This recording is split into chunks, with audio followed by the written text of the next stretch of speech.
This situation somehow got even crazier, with recent reports coming out about which Bruins are set to be traded. A new report after the Vegas Golden Knights game has revealed that many teams are looking at one specific forward that is going to draw a lot of interest and concern from Boston Bruins fans. So I'm going to be talking about who that is, what kind of impact a trade for them would have on this team as well. So stick around, find out what we're going to be talking about here today. Before we get into it, though, we know that 70% of you guys watching right now are not subscribed to the channel. If you're looking for a spot to get all of your Boston Bruins news, you're in the right spot. Hit the sub button. Join me here on the channel. We are on the road to 6K. Very close to that, with the goal of ultimately surpassing the Boston Bruins subscribers. I know it's a tough feat, but I know that we can do it here on the channel. But without any further ado, let's get into this video. Starting here off, the first screenshot from Emily Kaplan on the broadcast from ABC on the Vegas Golden Knights game. We know that one was a bad loss. So a lot of interesting reports coming out of this game as well. So during the Bruins' 4-3 loss to the Vegas Golden Knights on ABC on Saturday, Emily Kaplan named a few Bruins generating trade interest. According to Kaplan, the Bruins are receiving a bunch of calls on defenseman Brandon Carlo and forwards Morgan Geekie and Trent Frederic. Outside of trading the top core like David Pastrnak or Charlie McAvoy, these three veterans might have the most value on the market. Now, we've been hearing a boatload of stuff from Brandon Carlo and Trent Frederic, but not really too much from Morgan Geekie in the past, let's just say 2 months. We've seen Morgan Geekie start out terrible this year, and I think that everybody will have that fresh on the mind, especially after how this team started off this season and how this team's been playing lately.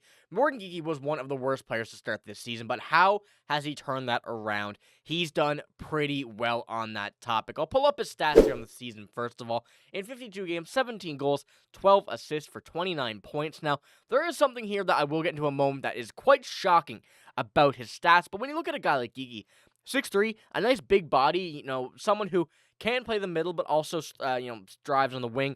Only 26, going on 27, but it really is a guy who seems like he's been in the league forever. Seems like a guy that has a whole load of veteran experience, and comparing his kind of career path to many others, he does have that, and averaging, just under 16 minutes time on ice per game. He could be a very big asset to any playoff team, really making that push. If you want to put him in the top 6, if you're looking for a kind of middle 6 player, Morgan Geekie is your guy. But we're looking at the Bruins now as well, we've seen reports from Don Sweeney, Cam Neely, that this team is still in the playoff push. Especially in the most recent update that we have from Don Sweeney, he's kind of gone over and stated that this team still don't know what they want to do yet. We still don't know what the plan is for this team, but they're going to have to wait and see. And then we look at teams outside of the Boston Bruins in a playoff spot, and, around them in the standings.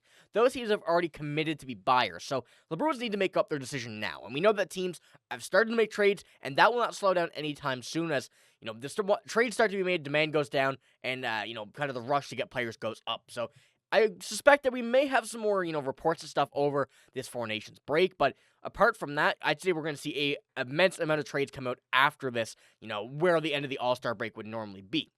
But as we look at Morgan Geekie's contract, he's only making $2 million this year, and it's a very easy contract to be able to go and get, especially if a team is very tight to the cap. They need some retained. They can get Morgan Geekie for $1 million, which is kind of crazy to look at on paper compared to how he's been playing since, really December. And then also on top of that, an RFA at the end of his contract, and still only 26 years old. And having a player like this, being able to trade for him, have him under contract, and have him under your control is another big aspect that teams will be thinking of. We've really been able to see how teams like Tampa Bay have been able to use that into their advantage, trading for players who are RFAs, keep them, long-term. It turns out that some of them actually can work out long-term, and a guy like Morgan Geekie has proved that he could be one of these players, viable for these contracts. Now, I'm willing to get into what he will be making, or likely what he will be making as we progress here in this video. But when we're looking at Morgan Geekie as a player, we know he is a very integral piece of the Boston Bruins, having him pairing up on that top line with Pavel Zacha and David Pastrnak. And realistically, trading him would admit defeat for the Boston Bruins. It really go into a full sell mode, and that will all depend on how I think this team progresses, and how this Four Nations progresses, how everything kind of progresses until we get right back into hockey in the NHL.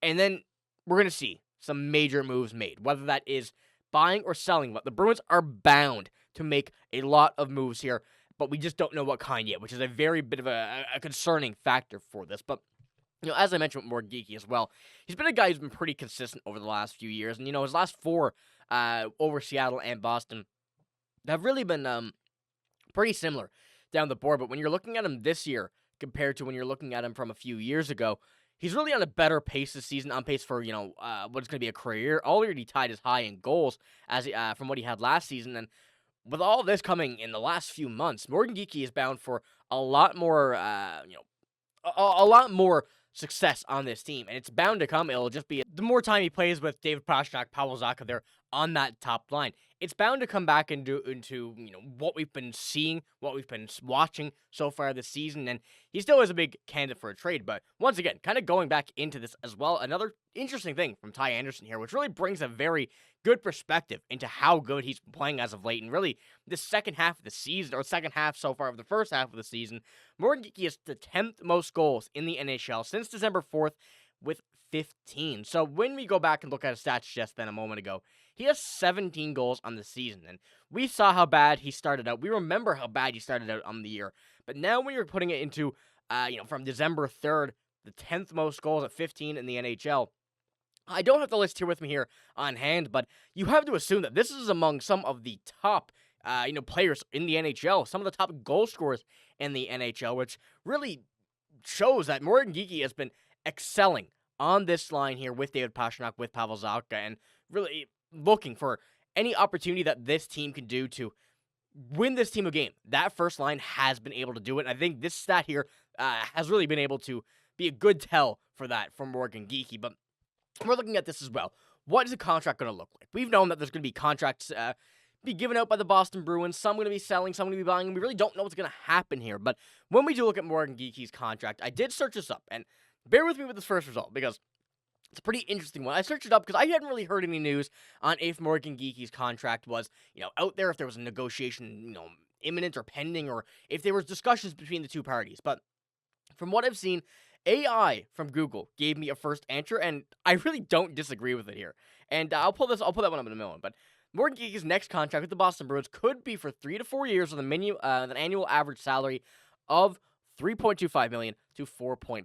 So once again, this is Google AI. This is not a report. I have a report here in a second, but this is a very interesting one because I do think that this is what I was thinking as well.